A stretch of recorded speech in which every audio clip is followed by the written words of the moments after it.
ताज़ा तरीन अपलोड्स की नोटिफिकेशन हासिल करने के लिए हमारे चैनल को सब्सक्राइब करें और साथ में दिए गए घंटी के निशान को दबाना ना भूलें।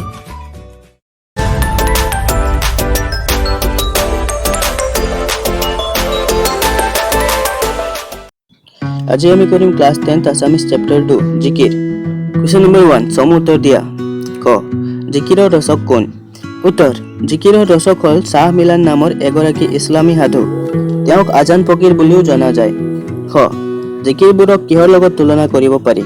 উত্তৰ জিকিৰবোৰক হিন্দুসকলৰ ভক্তিমূলক প্ৰাৰ্থনা বা স্তুতি গীতৰ লগত তুলনা কৰিব পাৰি।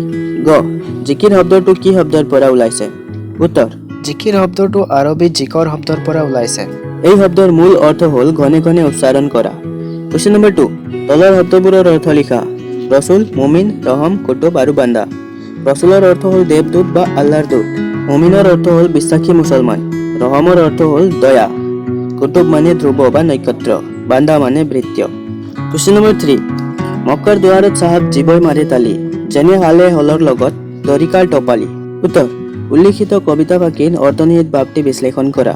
উত্তৰ উক্ত কাব্যাংশৰ অন্তৰ্নিহিত ভাৱ হ'ল মনত বেয়া ভাৱ লৈ হাজাৰবাৰ মক্কা দৰ্শন কৰিলেও আল্লাহৰ আশীৰ্বাদ লাভ কৰিব নোৱাৰি।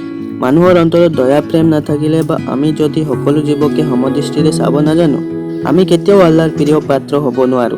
এই পৃথিৱীত মানুহে পাপ পুণ্যৰ সঠিক বিচাৰ কৰিব নাজানে। বহুতে ভাবে মক্কা দৰ্শন কৰিলে পুণ্য অৰ্জন কৰি সৰগত জীৱ স্থান পায়, কিন্তু সেয়া এক ভ্ৰান্ত ধাৰণা। যিদৰে খাল এবিধ উত্তম মাছ আৰু খাল হ'ল অভক্ষ্য বা অখাদ্য, ঠিক একেদৰে গোটেই জীৱনটো পাপ কামত লিপ্ত থাকি এক সময়ত মক্কা দৰ্শন কৰি পুণ্য অৰ্জন কৰা ধাৰণাও অবাস্তৱ।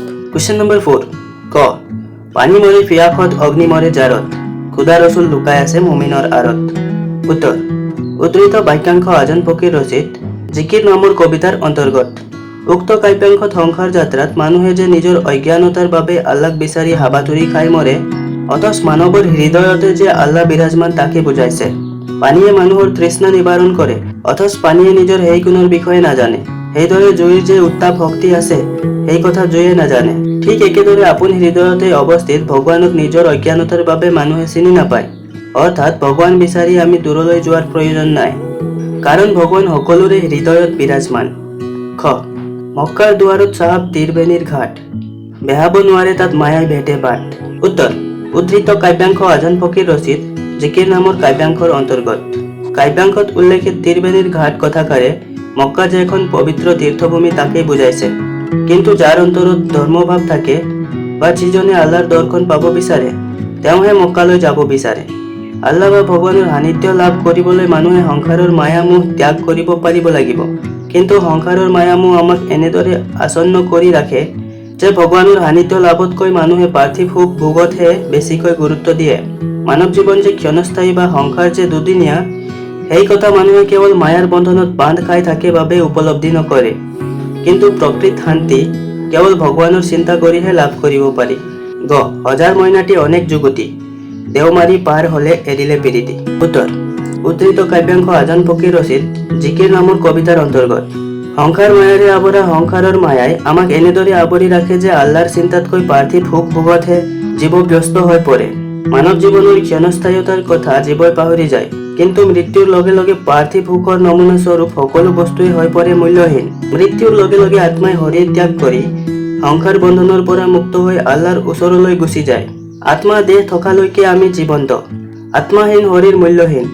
সেয়ে খন্তেকীয়া মানৱ জীৱনত অহংকাৰ ত্যাগ কৰি আল্লাহৰ নাম স্মৰণ কৰি আত্মাৰ মুক্তি কামনা কৰাই জীৱৰ প্ৰধান কৰ্তব্য। ভাৱ বিষয়ক চিন্তু ঘাট পিৰিতি আসমান দৰিয়া ব্যাহ বাট আৰু ভেল। উত্তৰ চিন্তুৰ সমাৰ্থক শব্দ হ'ল স্মৰণ কৰো বা ভাবো, ঘাটৰ বন্দৰ, পিৰিতি প্ৰেম বা প্ৰীতি, আসমানৰ আকাশ, দৰিয়া নদী বা সাগৰ, ব্যাস তৃষ্ণা, বাট ৰাস্তা পথ বা আলি, ভেল দেহ বা শৰীৰ।